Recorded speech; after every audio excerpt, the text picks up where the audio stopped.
Ethan Carter, a billionaire, was widely recognized for his sharp business instincts. As the CEO of Carter Enterprises, he had built his financial empire from nothing. Yet, the most precious thing in his life was his 10-year-old son, Oliver. From birth, Oliver had been diagnosed with cerebral palsy, a condition that affected his mobility and required continuous care.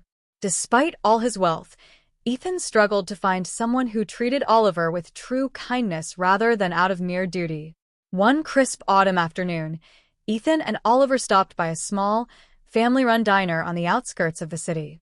It wasn't the kind of place Ethan would typically visit, but Oliver had insisted on going somewhere warm and cozy. Chapter 2. The Waitress with a Heart of Gold. As they stepped inside, a young waitress named Sophie Lane greeted them.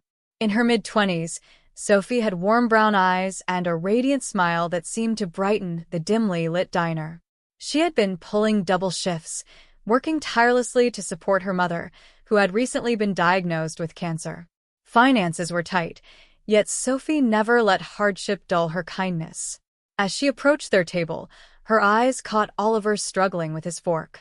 His small hands trembled as he tried to lift a piece of pancake, only to watch it fall back onto his plate. Ethan, too absorbed in an urgent business call, remained unaware of his son's frustration. Sophie hesitated for a brief moment before gently kneeling beside Oliver. "Would you like some help?" she asked softly. Oliver looked up, his bright blue eyes filled with gratitude. "Yes, please," he whispered. With care and patience, Sophie cut his pancakes into smaller pieces, feeding him while chatting playfully. She made him laugh, completely unaware that Ethan had finished his call and was silently watching the scene unfold. Chapter 3. A Silent Observer. Ethan had seen people treat his son with either pity or awkwardness, but Sophie, she was different. She treated Oliver as an equal, like any other little boy, not just a child with a disability. He remained silent, observing as Oliver burst into laughter at one of Sophie's jokes. It had been a long time since Ethan had seen his son this happy. When Sophie walked away to tend to another table, Ethan leaned toward Oliver. "Do you like her?" Oliver grinned. "She's really nice, Dad." "Like really nice?" Ethan nodded, lost in thought.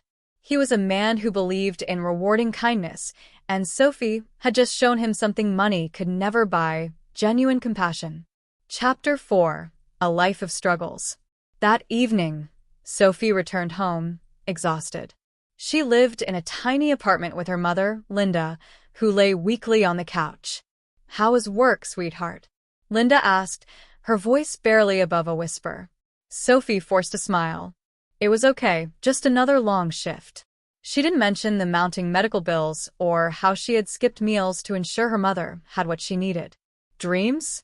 She had no time for those. Survival was her only focus. Chapter 5. The Invitation. The following morning, just as Sophie was about to begin her shift, her manager approached her, eyes wide. "Sophie, there's someone here to see you." Confused, she stepped outside and found Ethan Carter standing near the entrance. "Mr. Carter?" she asked, feeling nervous. Ethan offered a small smile. "I just wanted to thank you for how you treated Oliver yesterday. Would you join us for dinner tonight?" Sophie hesitated. "That's kind of you, but I have another shift right after this one."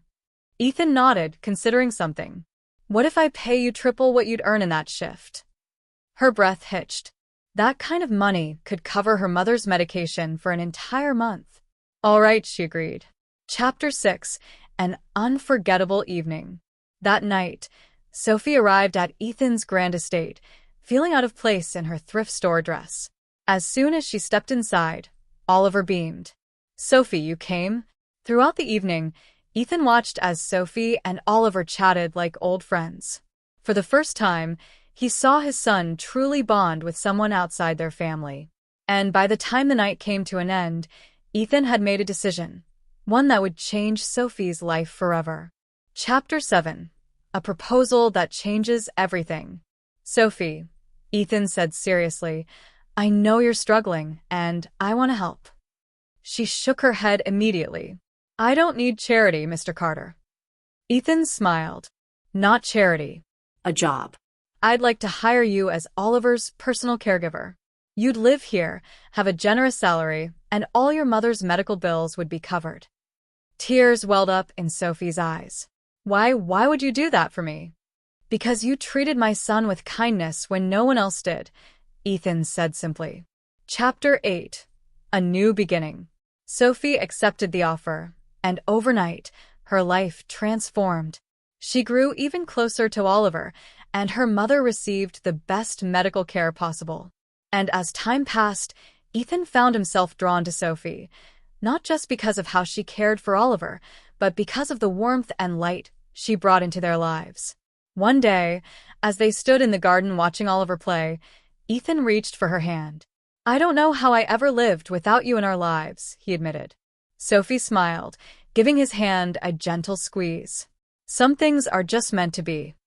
Epilogue: love, family, and second chances. Years later, Sophie and Ethan stood side by side as Oliver, now a young man, stood to give a speech at their wedding. My dad was a billionaire, Oliver said with a smile, glancing at Sophie, but she made us rich in ways money never could. And at that moment, surrounded by love and family, they all knew some treasures are worth more than wealth itself.